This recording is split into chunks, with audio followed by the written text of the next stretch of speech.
What's up? Travel Chronicles, chapter 40. Vacation is over. Back to work time. Right.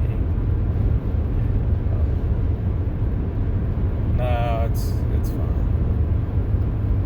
It's fine. With the flames and stuff going behind it.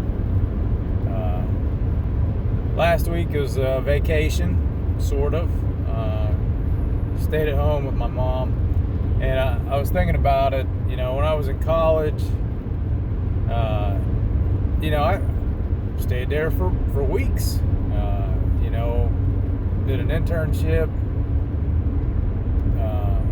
That was 20 years ago, and obviously, we were in, different states of mind.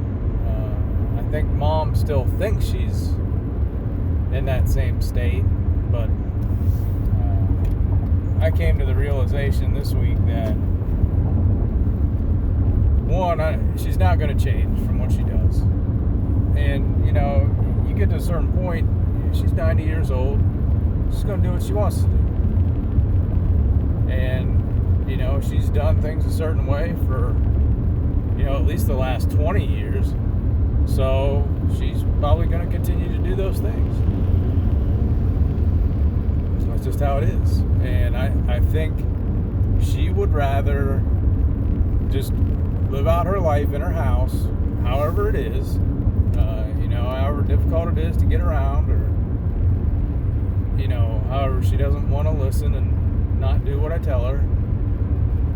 That she'd rather do that than go live in a home or some type of assisted living facility right now. And she takes whatever the doctor says, whatever piece of what the doctor says. If it's what she wants to hear, that's what she runs with. Well, that's what the doctor said. The doctor said I could walk with my cane. I was like, he said you could walk with your cane if you were carrying something like in the kitchen, like a cup of coffee or a bowl of something, not just walking around the house. Like, you still need that balance. And she does good with it. It's just she doesn't realize anything's changed, and I'm not sure what time frame she's at. Like, if she thinks she's 70 or 60 or even 80, but you get to 90 years old, you're not capable of doing all the things that you used to do. And the other frustrating thing is, and I made this analogy this week, is that her mind it's like a revolver. Okay? And when I say that, I mean there's 6 stories loaded in the gun. And you just like spin it around and pop it in there, and you fire, and that's and you're gonna get one of those 6 stories. And it doesn't matter who she's talking to. It could have been the physical therapist, could have been the doctor, it could have been somebody on the phone, somebody coming to the house, and it's just one of those 6 stories that they're going to hear. And something may trigger it, somebody talking about something, and stuff may just come out of the blue, where she'll just start talking about where she was staying, how there was a crazy one there, how somebody brought her coffee or brought her cocoa, and she has all these rehearsed type stories that she can pull out and say. And in the course of a normal conversation, 5-10 minute conversation, maybe she goes through 2 or 3 of them, and it sounds normal. It sounds like she's carrying on a normal type of conversation. Then you go to the next person, same thing. Next person, same thing. And granted, these are all different people, and I'm just observing that it's the same story coming out. And granted, you haven't seen somebody in a while, maybe you tell them a story, but she just latches on to certain things, and she's telling this story.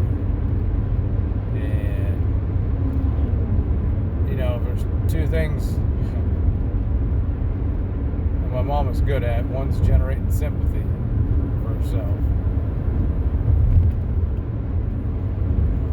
And look, she's 90. Like, you should be a little bit sympathetic toward her. But she is mean. She is flat out mean. Like, I'm sure she's calling me every name in the book today after I spent the last week with her trying to get her to do, and she was doing, like, she was making her own breakfast, lunch, stuff like that. The last 2 days I tried to help her out a little bit more, but she kind of proved herself during the week to me that she could make it if she had to. She does a lot of dumb stuff, fiddling with her blinds and stuff that I absolutely hate, but she makes it. But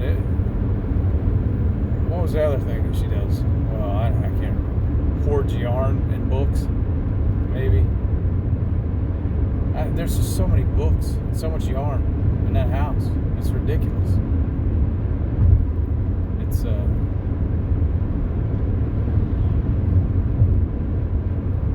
It's crazy.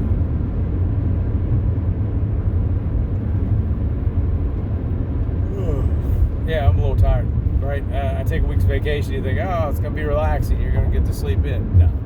Every day she's up at 6:30 or so to get a cup of coffee. You know what she does? She sits there. She does I don't know what for an hour, about an hour, and then at like 7:30, 8 o'clock, she's like, I want to go lay down again. Why didn't you just stay in bed?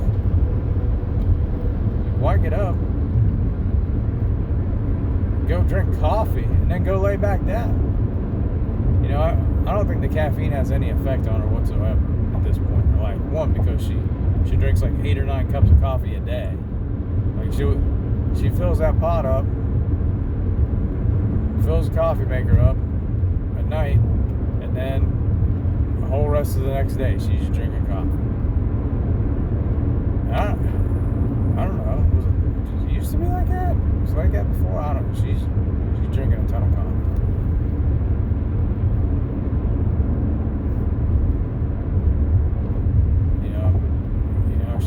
She's got some issues, but she just hasn't. It's like dealing with somebody that has the mentality of a young kid.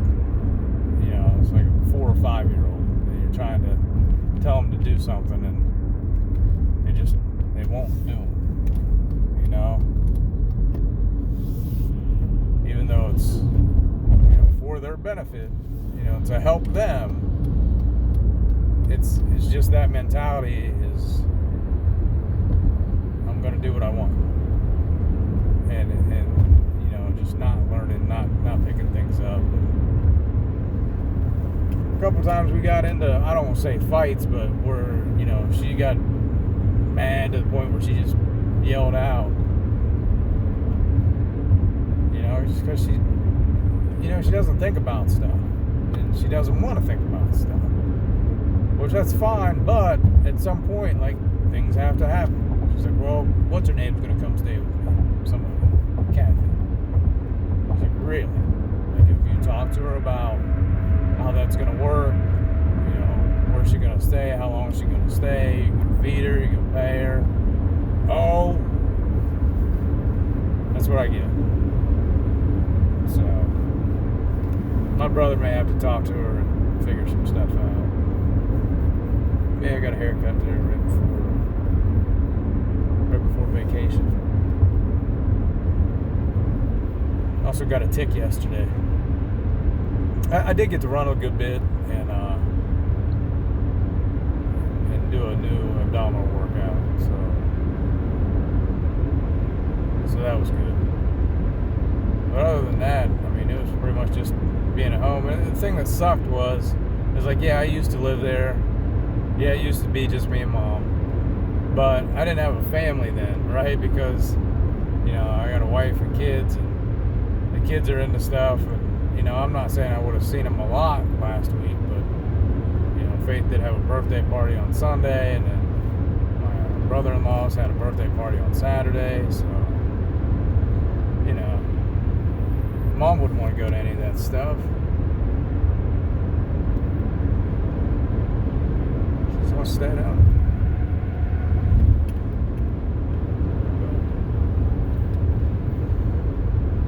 Anyway, on the work side, even though I wasn't at work, I was on vacation, I still got called or contacted 3 times. Ridiculous. One time there was, legitimate problems with the PLC, so I did what I could to help out. The other time was I think a power outage or something that turned the PLC off. Or it turned the maintenance computer off. That's an interesting smell. Hope it's not my engine or my tire. Got in this morning, the low tire light comes on, so I stop. I'm going to put air in the tire. I check all the tires first because it's $1.50 to get air.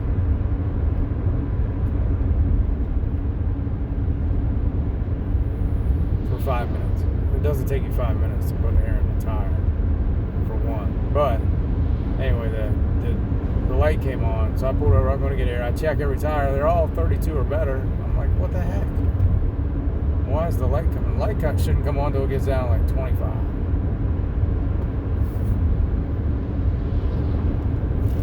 I'll put some air in when I get home, I guess. $1.50. You gotta be kidding me. I almost put the money in first. I was like, let me check the tires first so I know exactly which one's low and how much I need to put in. What else is going on? Oh, I did watch some NBA basketball, but it was terrible because she doesn't have NBA TV, so I'd have to watch whatever game was on ESPN or TNT, and then because she watches baseball till about 9 o'clock and then goes to bed. So if I want to watch a game, it's the late game, so I'm staying up till like 11:30, midnight, because I want to watch it. I'm off. I want to watch basketball. And then she gets up at 6:30, so. Every night was like 6.5 hours of sleep.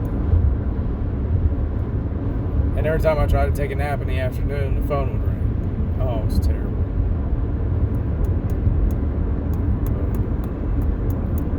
That's where we're at.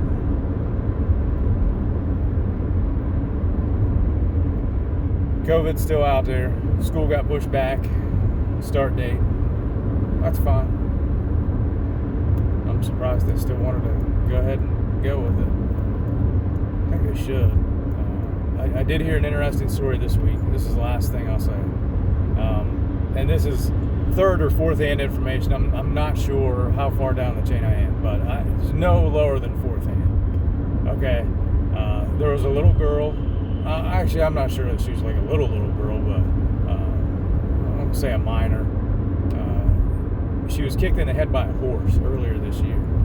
And tragically, she ended up dying from complications afterwards. I think she was in the hospital, treated, whatever. But she ended up dying from, essentially what amounts to being kicked in the head by a horse. So the family gets the death certificate back, and it says COVID. And it's like, probably not that one. That's probably not a legitimate COVID death. So it just kind of furthers that thinking, that mentality is like, oh, we have 150,000, 160-some thousand deaths so far in the U.S. from COVID-19. And I was like, do we? Do we really? Because we've skewed the numbers so far the opposite way of what China did. Like, China may have legitimately had like 100,000, right? We have 160,000 now. And we didn't do social distancing very good. We didn't do masks very good. A lot of people don't want to wear masks. Now there's a lot of things saying, well, certain masks don't do any good anyway. So what do you do? But anyway, I thought that was interesting. And if you can, stay COVID free. All right, later.